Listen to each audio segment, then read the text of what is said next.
नमस्कार, good morning everyone. स्वागत है आपका गौरव ज्ञान एकेडमी पर। आज है 17 जुलाई एंड थर्सडे। तो स्टार्ट करते हैं आज के करंट अफेयर्स। स्टार्ट करने से पहले अगर आप चैनल पर नए हैं तो प्लीज़ चैनल को सब्सक्राइब कर लीजिए, जिससे कि आपको डेली मॉर्निंग में करंट अफेयर्स की वीडियो मिल जाया करे। ठीक है ना। तो स्टार्ट करते हैं आज का। देखते हैं पहला क्वेश्चन क्या है। किस राज्य सरकार ने सरकारी अधिकारियों और कर्मचारियों को ऑफिस परिसर में रखे जाने वाले गमलों में कम से कम एक गमला गोद लेना आवश्यक बताया है? तो यहाँ पर सिक्किम राज्य सरकार के द्वारा ऐसा किया गया है। सिक्किम राज्य सरकार ने ऐसी घोषणा की है कि एक न एक फूल के गमले जो ऑफिस में रखे जाते हैं उसे लेकर के गोद लेकर के उसकी देखभाल करना आवश्यक है और उसकी जिम्मेदारी वह व्यक्ति स्वयं लेगा। तो ये आवश्यक बताया गया है और ये मानसिक स्वास्थ्य के लिए और जीवन शैली के लिए भी आवश्यक बताया गया है। ठीक है, तो पहला क्वेश्चन हो गया। नेक्स्ट देखते हैं। तो आइए चलिए थोड़ा सा सिक्किम दर्शन कर लेते हैं। बैकग्राउंड में थोड़ा सा आपके नॉलेज गेन होगा। देखिए, सिक्किम और भारत एकीकरण की 50वीं वर्षगांठ 2025 में मनाई गई। इसकी प्रधानमंत्री ने बधाई भी दी थी। देखिए, प्रधानमंत्री के द्वारा वर्षगांठ पर बधाई दी गई। 16 मई 1975 को भारत के 22वें राज्य के रूप में इसकी आधिकारिक मान्यता को चिन्हित करता है। देखिए, 22वें राज्य के रूप में 16 मई 1975 को 22वां राज्य बना था सिक्किम। तो आपको ये ध्यान रखना है और इसी वर्ष इसकी 50वीं वर्षगांठ पूरी हुई है, तो ये भी ध्यान रखना है। सिक्किम के बारे में देखिए, सिक्किम गोवा के बाद भारत का सबसे छोटा राज्य, भारत के पूर्वी हिमालय में पूर्वोत्तर भाग में स्थित है। तो ये इसकी अवस्थिति बताता है। इसके साथ ही साथ आप देख लीजिए, थोड़ा सा बैकग्राउंड देखते हैं यहाँ पर कि सिक्किम 1942 से लेकर के और 1975 तक, यानी यहाँ तक स्वायत्त राज्य के रूप में काम करता रहा। जैसे कि देखिए, ब्रिटिश भारत जब था तब भी उसने अपनी स्वायत्त स्थिति बनाए रखी कुछ संधियों के साथ, और जैसे ही भारत आज़ाद होता है उस समय 1950 में भारत सिक्किम के मध्य एक संधि होती है, जिसमें कि संचार, विदेश मामले और रक्षा, इन 3 मामलों को छोड़ करके सिक्किम ने अपनी स्वायत्त स्थिति को बनाए रखा था। तो ये इसका हिस्ट्री है, आपको ध्यान रखना है। और देखिए, यहाँ पर जो राजवंश काम कर रहा था, जो राजवंश शासन कर रहा था, वो था चोग्याल राजवंश। ठीक है, चोग्याल राजवंश यहाँ पर शासन कर रहा था। तो आपको ये भी ज्ञानवीरों ध्यान रखना है। नेक्स्ट देखिए, सिक्किम की सीमाएं कहाँ कहाँ से लगती हैं। देखिए, जब भी हम किसी राज्य के बारे में पढ़े तो अपने पास मैप जरूर रखा रखिए। टेबल पे मैप जरूर होना चाहिए, ताकि तुरंत मैप की तैयारी साथ के साथ होती है। देखिए, अब उत्तर और पूर्वोत्तर में चीन के तिब्बत स्वायत्त क्षेत्र से लगा हुआ है, उत्तर की साइड से, और पूर्वोत्तर की साइड से। दक्षिण पूर्व में भूटान के साथ सिक्किम की सीमा लगती है। दक्षिण में पश्चिम बंगाल और पश्चिम में नेपाल के साथ सीमा लगती है। तो आप देखिए, सिक्किम स्ट्रेटजिक रूप से भी बहुत इंपॉर्टेंट है। नेक्स्ट देखिए, सिक्किम के सोरेंग जिले को भारत के पहले जैविक मत्स्य पालन क्लस्टर के रूप में विकसित किया जाएगा। ये हाल फिलहाल का करंट अफेयर है, तो ये भी ध्यान रखिए। नेक्स्ट देखिए, 2016 में विश्व का पहला पूर्णतः जैविक राज्य बना था सिक्किम। ठीक है, विश्व का पहला है। भारत की सबसे ऊंची चोटी कंचनजंगा यहाँ पर अवस्थित है। देखिए, दुनिया की तीसरी और भारत की सबसे ऊंची चोटी कंचनजंगा। नेक्स्ट देखिए, यहाँ पर नदियाँ हैं तीस्ता और उसकी सहायक नदियाँ हैं। तीस्ता ब्रह्मपुत्र की सहायक नदी है। और अगर हम तीस्ता की सहायक नदियों की बात करें तो देखिए, आपको ये भी पता होना चाहिए, रंगीत, ठीक है, तलुंग, तलुंग, लाचुंग और लोनक। ठीक है, ये 4 सहायक नदियाँ इंपॉर्टेंट हैं, इसको भी ध्यान रखना है। और इसके साथ ही साथ देखिए, यहाँ पर कंचनजंगा राष्ट्रीय उद्यान भी है। कंचनजंगा राष्ट्रीय उद्यान कई बार एग्जाम में पूछा जाता है। इसके अलावा एक वन्यजीव अभ्यारण्य, देखिए एक वन्यजीव अभ्यारण्य है, पंगोल खा वन्यजीव अभ्यारण्य। ठीक है, तो ये आपको ध्यान रखना है, ये भी क्वेश्चन पूछा जा सकता है। ये वन्य जीव अभ्यारण्य कहाँ पर स्थित है, तो आपको ये भी ध्यान रखना है, पगोल खां वन्य जीव अभ्यारण्य। ठीक है, तो इतनी चीजें आपको ध्यान रखनी है। आ जाइए नेक्स्ट क्वेश्चन देखते हैं। हाल ही में किस राज्य में हर गांव में आधुनिक खेल मैदान बनाया जाएगा? तो आधुनिक खेल मैदान बनाया जाएगा पंजाब में। पंजाब राज्य सरकार के द्वारा ऐसी घोषणा की गई है। करीब ज्ञानवीरों 13,000 खेल मैदान बनाए जाएंगे। 13,000 खेल मैदान बनाए जाएंगे प्रत्येक गांव में। इसके साथ ही साथ इसका करने का उद्देश्य क्या है? युवाओं को नशे से दूर करना। देखिए हम सभी जानते हैं पंजाब में नशाखोरी, नशा कितना ज़्यादा व्याप्त हो चुका है वहाँ के युवाओं में। तो युवाओं से दूर करना भी इसका एक टारगेट है, युवाओं को नशे से दूर करना। ठीक है, नशे से दूर करना ये भी एक टारगेट है। चलिए आ जाइए नेक्स्ट क्वेश्चन देखते हैं। जून 2025 में यूपीआई ने ट्रांजैक्शन वॉल्यूम के मामले में किस वैश्विक भुगतान नेटवर्क को पीछे छोड़ दिया है? तो यहाँ पर राइट आंसर है वीजा। यूपीआई यानी कि यूनिफाइड पेमेंट इंटरफेस। ठीक है, तो इसने वीजा को पीछे छोड़ते हुए ये बनाया। देखिए करीब 64-65 करोड़ का डेली ट्रांजैक्शन हुआ है। ठीक है ना, डेली ट्रांजैक्शन हुआ है, तो जिसकी वजह से ये रिकॉर्ड बन पाया है। और आपको ये ध्यान रखना है, ये वीजा आपको ध्यान रखना है। आ जाइए नेक्स्ट क्वेश्चन देखते हैं। नेक्स्ट क्वेश्चन आज का, बिश्केक अंडर-20 कुश्ती चैंपियनशिप में भारत को कौन सा स्थान प्राप्त हुआ है? तो ज्ञानवीरों भारत को सेकंड स्थान प्राप्त हुआ है। आपको ये ध्यान रखना है, अभी अंडर-20 कुश्ती चैंपियनशिप हुई थी। और देखिए अगर विजेता की बात, खिताब किसने जीता, विजेता की बात की जाए, विजेता की बात की जाए तो ये खिताब जीता है ईरान ने। ठीक है, ये खिताब जीता है ईरान ने, सेकेंड पोजीशन भारत की है। और बिश्केक आपको पता होगा ये कहाँ की राजधानी है ज्ञानवीरों? तो ये राजधानी है किर्गिस्तान की। ठीक है, ये राजधानी है किर्गिस्तान की, आपको ये ध्यान रखना है। और देखिए भारत के जो पदक हैं वो हैं 2 स्वर्ण, 1 रजत, 2 स्वर्ण, 1 रजत और 5 कांस्य। ठीक है, आपको ये भी ध्यान रखना है। आ जाइए नेक्स्ट देखते हैं। हाल ही में गुजरात की गिफ्ट सिटी का नया प्रबंध निदेशक और मुख्य कार्यकारी अधिकारी सीईओ किसे नियुक्त किया गया है? तो ज्ञानवीरों इन्हें नियुक्त किया गया है संजय कौल को, जो तपन रे का स्थान लेंगे। देखिए गिफ्ट सिटी आप अगर समझें तो गिफ्ट सिटी यानी कि गुजरात इंटरनेशनल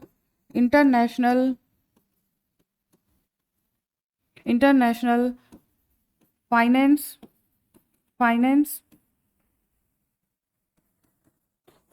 टेक सिटी।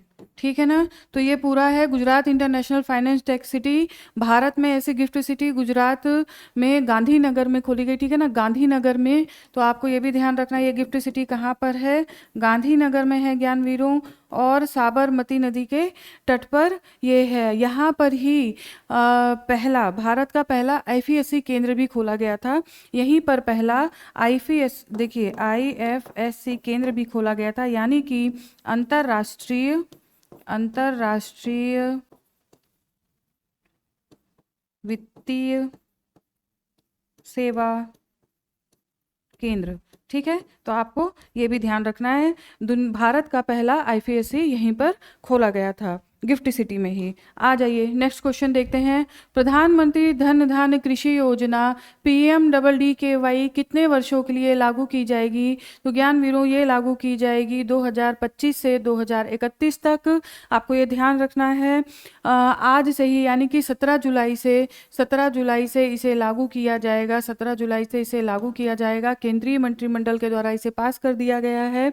और इसके अंतर्गत क्या विशेषता है, ये 6 वर्षों के लिए लागू की जाएगी, 6 वर्षों के लिए। तो देखिए अगर वित्त वर्ष के रूप में देखा जाए तो 2025-26 से ये प्रारंभ होगी। वित्त वर्ष के रूप में अगर देखा जाए तो 2025-26 से प्रारंभ होगी। ठीक है, तो आपको ऐसे ध्यान रखना है वित्त वर्ष के रूप में। और देखिए इसमें जो प्रारंभ किया जा रहा है वो देश भर में 100 जिलों से स्टार्ट किया जाएगा। ठीक है, 100 जिलों से स्टार्ट किया जाएगा। और इससे देखिए किसानों को लाभ पहुंचाने के लिए काम किया जाएगा। उत्पादकता, भंडारण और कृषि में विभिन्न प्रकार की फसलों का नए नए प्रयोग किए जाने की बात इसमें की जा रही है। तो आपको ये योजना ध्यान रखनी है, प्रधानमंत्री धन धान्य कृषि योजना। ठीक है, आ जाइए नेक्स्ट देखते हैं। हाल ही में किस राज्य में बेहतरीन कलम उत्सव मनाया जा रहा है? तो ज्ञान वीरो राइट आंसर है मेघालय। मेघालय में ये उत्सव मनाया जा रहा है। और देखिए अगर इसके हम अर्थ जाने तो इसका अर्थ है महामारी को रोकना। ठीक है, महामारी को रोकना। ये उत्सव मनाया जा रहा है क्योंकि बरसात के समय या बरसात के बाद कई सारी बीमारियां लग जाती हैं। तो इस वजह से सामूहिक रूप से ऐसा उत्सव मनाया जाता है ताकि किसी को महामारी का कोई ऐसी बीमारी ना हो। ठीक है, और देखिए यहाँ पर ये जो मनाया जाता है ये पनार, ठीक है, पनार आदिवासी समुदाय के द्वारा ये मनाया जाता है, जो कि जैंतिया आप जानते ही होंगे। जैंतिया जनजातियों का एक उपसमूह है। ठीक है ना, यहाँ पे गारो खासी जैंतिया पहाड़ियाँ भी पाई जाती हैं, ये भी आपको पता होगा। आ जाइए नेक्स्ट क्वेश्चन देखते हैं। एनपीसीआई ने 17 जुलाई 2025 से किस देश के साथ मिलकर यूपीआई पे नाउ लिंकेज सेवा का विस्तार कर रहा है? ठीक है, तो यहाँ पर राइट आंसर है सिंगापुर। सिंगापुर के लिए यूपीआई पे नाउ लिंकेज सेवा का विस्तार किया गया है। देखिए अभी तक ये केवल 1-2 चुनिंदा बैंकों से ही लिंकेज था, लेकिन अब इसका विस्तार कई बैंकों के साथ कर दिया गया है, जैसे कि स्टेट बैंक हो गया, आईसीआई, पीएनबी, बीओबी। तो इन सारी बैंकों के साथ भी अब सिंगापुर से ट्रांजैक्शन किया जा सकेगा। और इस रियल टाइम ट्रांजैक्शन किया जाएगा। ठीक है ना,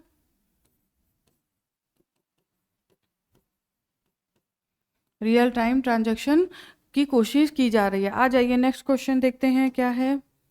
भारत का पहला एक्वाटेक पार्क का उद्घाटन कहाँ पर किया गया? तो ज्ञान वीरों ये असम में किया गया। एक्वाटेक पार्क यानी कि मत्स्य पालन। देखिए मत्स्य पालन को बढ़ावा देने के लिए विभिन्न प्रकार की मछलियाँ जो सजाने से लेकर के अन्य कामों में यूज होती हैं, तो सभी चीज़ों के लिए यहाँ पर एक एक्वाटेक पार्क का उद्घाटन किया गया। कल यहाँ के जो मुख्यमंत्री हैं हेमंत बिस्वा शर्मा, उनके द्वारा इसका उद्घाटन किया गया।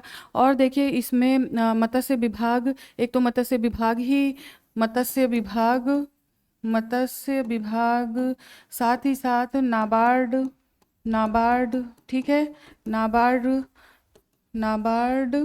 और एक एनजीओ है कोलोंग कोपली। ठीक है, कोलोंग कोपली, इनके सहयोग से यहाँ पर काम किया जाएगा। तो आपको ये ध्यान रखना है। आ जाइए नेक्स्ट क्वेश्चन देखते हैं। हेम बहादुर मल्ल पुरस्कार 2080 से किसे सम्मानित किया गया है? तो राइट आंसर है कल्याण श्रेष्ठ को। ये पूर्व न्यायाधीश रह चुके हैं और ये जो पुरस्कार है ये नेपाल के द्वारा ज्ञान वीरों दिया जाता है। ठीक है ना, ये पुरस्कार नेपाल के द्वारा दिया जाता है। काठमांडू में ये पुरस्कार दिया गया।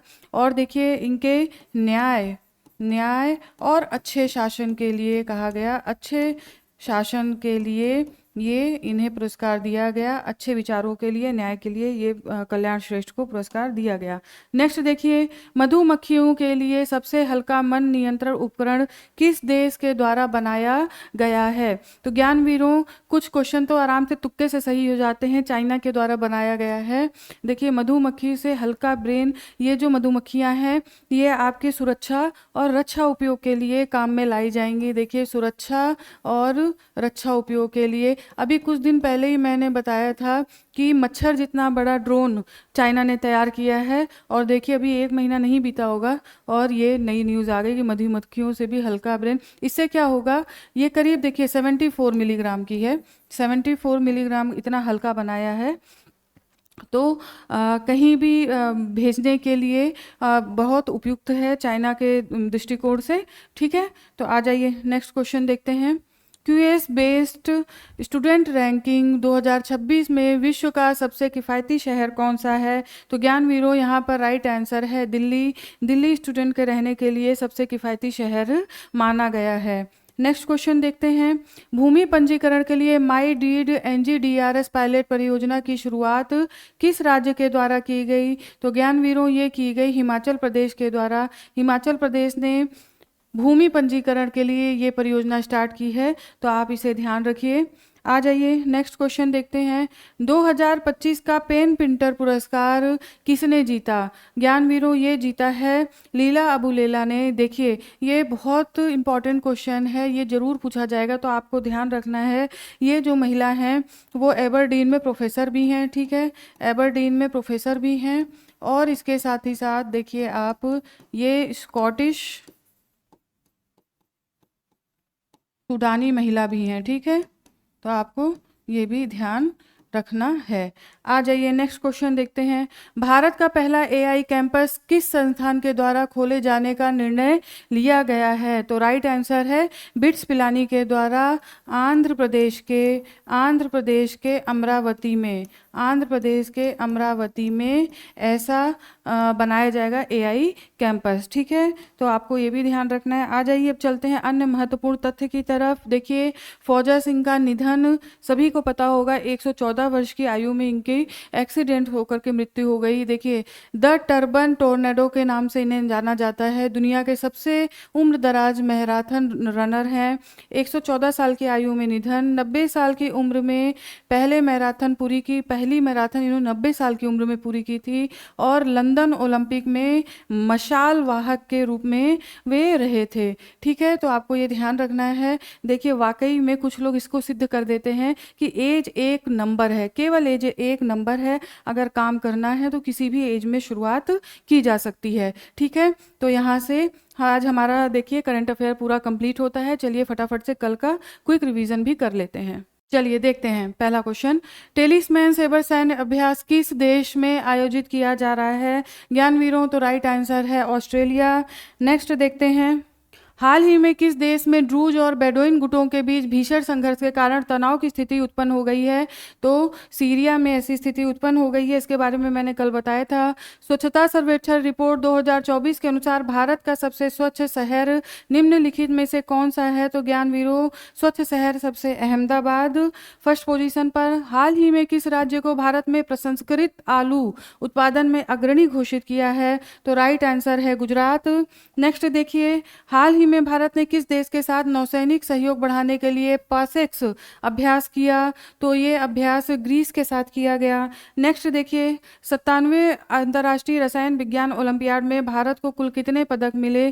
तो ज्ञानवीरों यहाँ पर भारत को टोटल 4 पदक प्राप्त हुए। नेक्स्ट देखिए, उत्तर प्रदेश के किस जिले में 75वां प्रधानमंत्री दिव्यांग केंद्र का उद्घाटन किया गया? तो ये उद्घाटन किया गया बदायूं में। नेक्स्ट देखिए, देश के दूसरे सबसे लंबे केबल ब्रिज सिगंदूर पुल का उद्घाटन कहाँ पर किया गया? तो ये कर्नाटक में किया गया। नेक्स्ट आ जाइए, याकतेन गांव को भारत का पहला डिजिटल नोमैड गांव घोषित किया गया। यह गांव किस राज्य में अवस्थित है? तो राइट आंसर है सिक्किम, याकतेन गांव, ध्यान रखिएगा। अंतर्राष्ट्रीय सौर गठबंधन एशिया प्रशांत क्षेत्र के लिए अपनी 7वीं क्षेत्रीय समिति की बैठक कहाँ पर आयोजित करेगा? तो राइट आंसर है कोलंबो, श्रीलंका। नेक्स्ट आ जाइए, विश्व युवा कौशल दिवस कब मनाया जाता है? तो ये 15 जुलाई को मनाया जाता है, ये राइट आंसर है और इम्पॉर्टेंट भी है। नेक्स्ट देखिए, संघाई सहयोग संगठन 2025 में विदेश मंत्रियों की बैठक कहाँ पर आयोजित की गई? तो यहाँ पर देखिए आपका राइट आंसर है चीन में, चीन के तियानजिन में ये बैठक आयोजित हुई। नेक्स्ट देखिए, भारतीय सेना के द्वारा प्रचंड शक्ति सैन्य अभ्यास कहाँ पर किया जा रहा है? तो ज्ञानवीरों राइट आंसर है मेरठ, उत्तर प्रदेश के मेरठ में। नेक्स्ट देखिए, हाल ही में किस राज्य ने अंतरिक्ष नीति को मंजूरी देते हुए राज्य में 2 अंतरिक्ष शहर बसाने की योजना बनाई है? तो ज्ञानवीरों आंध्र प्रदेश के द्वारा तिरुपति और लेपाक्षी में शहर बसाने की योजना है। नेक्स्ट आ जाइए, अन्य महत्वपूर्ण तथ्य, रसिया के द्वारा भारत के 10 लाख कामगारों को नौकरी देने की पेशकश की गई है। इसके साथ ही साथ यहाँ पर यकितिन वर्ग में महावाणिज्य दूतावास भी खोला जाएगा, इसी की सहायता से नौकरियां प्रदान की जाएंगी। Hemant Rupani Hindustan Coca Cola beverage के नए सीईओ नियुक्त हुए हैं।